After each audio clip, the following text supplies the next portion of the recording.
Señoras y señores, y la pregunta es, ¿qué hacemos con Franco Mastantuono? Qué golazo que hizo el chico de River.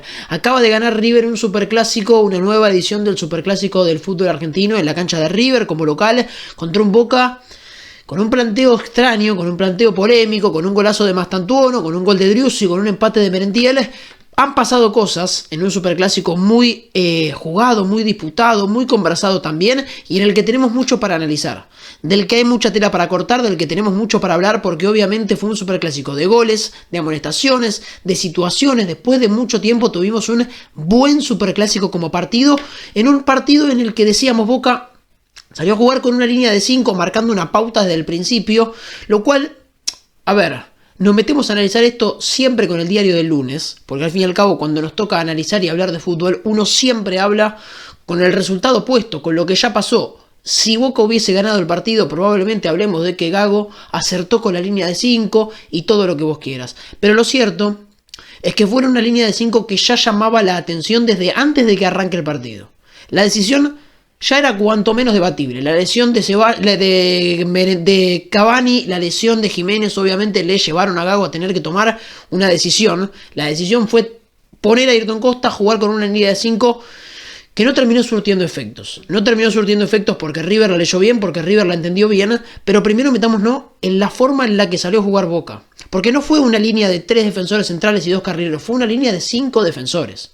Boca jugó en la cancha de River, otra vez replegándose, otra vez defendiéndose y otra vez jugando con 5 defensores. Porque hablamos de un partido en el que Boca quizás jugaba contra el River más atacable de los últimos años, cuando venía sufriendo la cancha de River, venía de varios partidos sin poder ganar consecutivamente hablando de la cancha de River, sufriendo muchos goles, padeciendo partidos contra Central, padeciendo partidos contra Talleres, sufriendo contra Lanús, sufriendo contra Atlético Tucumán, muchos de los partidos que quizás podría haber perdido si no fuese por las buenas actuaciones de Armani, y ya nos vamos a meter obviamente de lleno en River, pero lo cierto es que Boca eligió priorizar una estructura defensiva, podemos decir, porque al fin y al cabo, siempre una línea de 5 puede ser ofensiva, porque la idea de Boca y la idea de Gago seguramente haya sido que Advíncula se pare casi como un número 8, que Lautaro Blanco se pare también como casi un volante por la izquierda, que la defensa juegue un poco más adelantada, darle libertad a Zenón, a Palacios para que jueguen cerquita de Merentiel, que sea un equipo ancho. No pasó nada de eso. No pasó absolutamente nada de eso, y creo que todos nos animábamos a decir en la previa que la línea de 5 de Boca era predecible en cuanto a lo que iba a suceder. Era más probable que Boca termine siendo un equipo replegado y que juegue más cerca de Marquezine, que sea un equipo amplio y que se proyecte en ataque. Por lo que le veníamos viendo a este Boca, por lo que le veníamos viendo en las últimas presentaciones en la cancha de River, y porque sabemos que es un equipo que de confianza no es sólido. Porque claro, si hablamos y debatimos lo que pasó las últimas veces en la cancha de River, donde Boca se defendió de más, si hablamos y debatimos lo que venían siendo los últimos partidos de Boca, donde parecía estar encontrando un dibujo, donde parecía estar encontrando un esquema. A ver, en este canal dijimos mucho, somos partidarios de la línea de 5, pero no de esta manera, claro está. Solamente había jugado con línea de 5 desde el arranque de la cancha de Unión y le había ido bien, por momentos contra Belgrano, por momentos contra Estudiantes, pero lo cierto es que el cambio en un partido tan importante es lo que llama la atención de la decisión de Fernando Gago.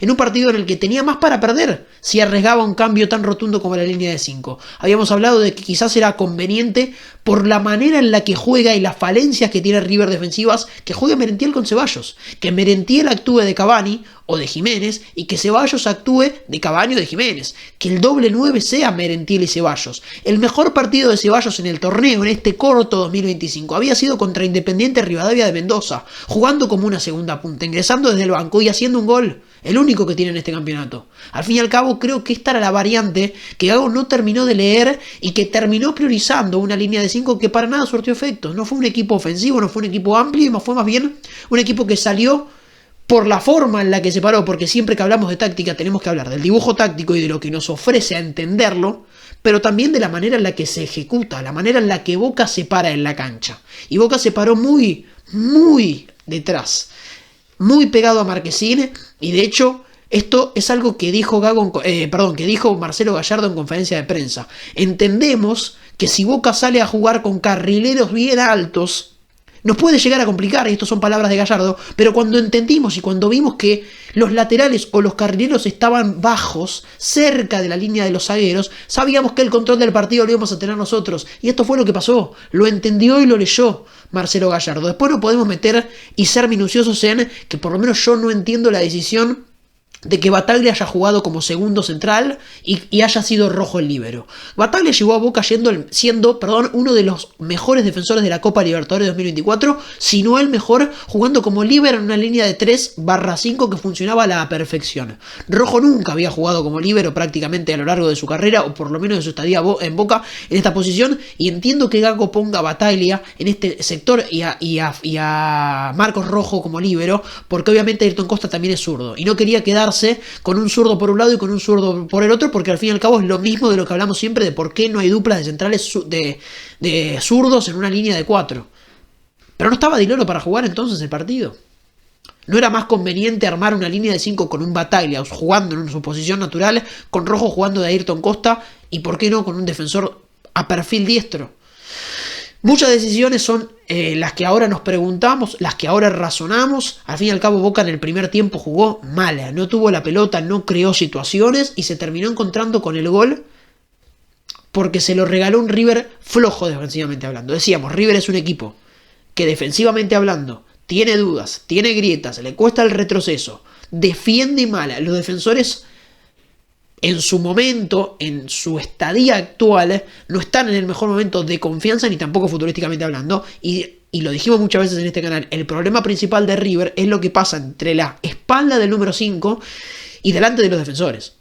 Y Gago nunca entendió que la mejor manera de atacarlo a River era ocupar este espacio. No pudo hacerlo Palacios, que jugó muy retrasado, no pudo hacerlo Zenón, que no apareció casi en el primer tiempo, y además un grandísimo partido de Enzo Pérez hicieron que Boca no tenga demasiado sentido. ¿Se encuentra con el gol? Sí, un error puntual de un Pesela que sale pasado, que le queda la pelota alta. No puede pasarle a Pesela que le quede la pelota pasada de esa manera, un defensor campeón del mundo y que debe ser la jerarquía de River. Le queda la pelota pasada, define bien Merentiel, pero al fin y al cabo, obviamente expone los errores de River, pero también expone el segundo gol de River, el error de Boca en defenderse en una pelota pasada, que lo dijimos un montón de veces, lo que Boca sufre en la pelota parada y lo que sufre en las pelotas pasadas es algo gravísimo y lo sufrió hoy más con la línea de 5. Hablamos siempre que en el fútbol cantidad no refiere a seguridad. Boca hoy jugó con mucha gente abajo y no fue una defensa sólida, fue una defensa frágil. Y los centros pasados lo complicaron durante todo el primer tiempo y llegó Driussi al segundo palo ante la ausencia de Ayrton Costa, que no estaba en esa jugada, ocupó ese espacio entre medio de Rojo y Lautaro Blanco, llegó solo, definió una vez y definió la segunda en el rebote. Decimos, Boca jugó muy mal, pero River lo entendió bien el primer tiempo también, porque salió a presionarlo, jugó bien arriba, Galopo tuvo función clara y establecida en la cancha porque era ese volante que le trataba de dar el nexo entre la línea de Castaño y Enzo Pérez. Enzo Pérez jugó un partidazo, lo vuelvo a repetir, y los delanteros. Porque en la previa se había hablado de que probablemente Gallardo entienda que lo mejor era poner delanteros a jugar como jugó contra Independiente en la Libertadores del 2018. Los 3 puntas a jugar encima de los 3 centrales. Y esto no pasó. Y por el contrario, a un Boca muy replegado, con carrileros muy retrasados y obviamente con nadie que los cubra. Acuña pasó mucho al ataque y de hecho fue el que asistió a Driussi en el gol. Montiel pasó constantemente al ataque y fue un buen tándem con Mastantuono. Creo que River lo leyó muy bien el partido. Jugó adelantado, presionó adelantado, tuvo la pelota, entendió dónde presionar, dónde morder, en los laterales, en la salida, lo ocupó a Delgado. Lo leyó muy bien y por eso se lo terminó quedando. Lo terminó ganando el partido porque lo entendió mejor. Gago apostó, perdió y vuelve a estar en el ojo de la tormenta porque vuelve a tomar una decisión arriesgada que no termina surtiendo efectos y termina siendo un Boca apático, defensivo, que no respeta la historia de lo que los hinchas quieren a la hora de jugar en la cancha de River, y además fue terriblemente superado tácticamente y que vuelve a ser un equipo que regala los primeros tiempos. El primer tiempo de Boca fue muy por debajo de la media, jugó realmente mal, y en el segundo tiempo, porque River se replegó un poco más, porque Gago ajustó 2 o 3 cosas, porque con la salida de Rojo Ayrton Costa mejoró, porque el ingreso de Ceballos tuvo sentido, hasta que erró ese mano a mano y después se terminó perdiendo por el contexto y perdiendo por el partido. Había mejorado un poco en el segundo tiempo, pudo haber empatado el partido obviamente, pero apareció San Armani. Señor San Armani otra vez para salvar a River, y lo dijimos muchas veces en el canal, si no fuese por Franco Armani, River tendría en este campeonato muchos menos puntos de los que tiene, hubiese perdido mucho más en la cancha de River y me animo a decir estaría complicado para clasificarse, pero Franco Armani está más vigente que nunca, señores. La figura del partido para mí es Franco Armani. ¿Qué quieren que les diga? A ver, el golazo de Mastantuono, para mí jugó muy bien el chico, pero Armani saca 2 pelotas, una abajo en ese córner que se encuentra Di Lolo y después el cabezazo de la última, que explican por qué River se volvió a quedar con los 3 puntos, porque tuvo otra vez un arquero determinante. Nuevamente Franco Armani fue el arquero determinante para que River vuelva a ganarle a Boca, esta vez en la cancha de River. Hubo una gran polémica por las tarjetas amarillas, porque el árbitro del partido sacó tarjetas muy tempranas, o eso fue por lo menos lo que le escuché decir a Marcos Rojo, que Boca jugó condicionado por lo rápido que había sacado las tarjetas el árbitro del partido. No estoy de acuerdo. Creo que las tarjetas estuvieron bien sacadas, fueron tempranas, es verdad, pero fue el mismo árbitro que había amonestado a los 9 segundos a Gatoni en la cancha de Boca hace un par de meses, y además en el segundo tiempo, Advíncula se debió haber ido expulsado. Advíncula en el primer tiempo debió ser amonestado, no lo fue, se salvó.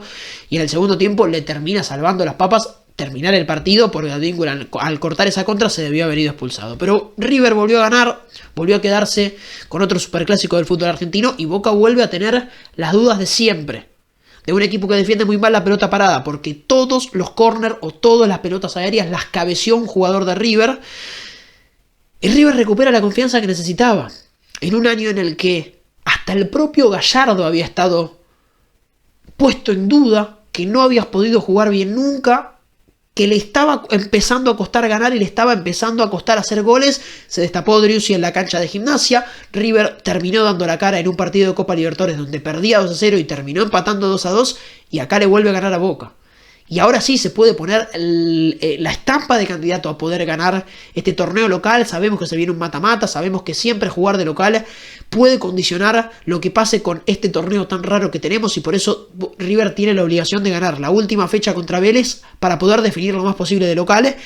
Pero es un envión anímico fuerte, porque ganó con sus armas, ganó entendiendo el partido y haciendo de gran manera lo que tenía que hacer. Obviamente con un golazo de Mastantuono de otro partido en un primer tiempo en el que si no hubiese entrado esa obra maestra de Franco Mastantuono, esa pintura del 30 de River, hubiese costado mucho más que River abra el partido, porque sigue siendo un equipo al que le cuesta un poco hacer goles. Lo viene limpiando en los últimos partidos después de hacerle 3 a Gimnasia. Creo que es un fantasma que se empezó a romper, pero le hubiese costado mucho más. Destraba, obviamente, el partido Mastantuono, y de eso se trata, tener cracks en el equipo. Uno tiene cracks para que destraben los partidos, y Franco Mastantuono ya es un crack.